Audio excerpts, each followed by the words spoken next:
Ako si Rama. Isang araw, namimitas ako ng bulaklak sa gubat.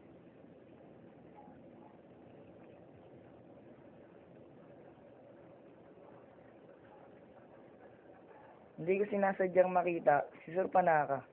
Ang babaeng gusto akong angkinin. Nilapitan niya ako, ngunit naabutan kami ng aking asawa na si Sita.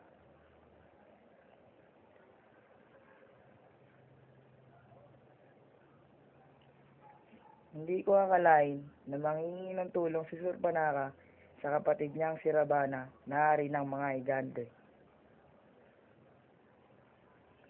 Hindi ko alam na may masamang balak na ang magkapatid sa aming mag-asawa na si Sita.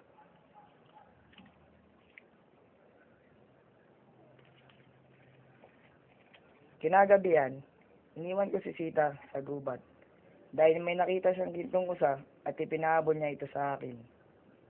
Hindi ko alam na may nangyari ng masama kay Sita.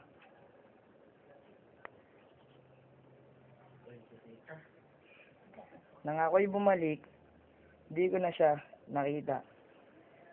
Sita, asan ka na ba?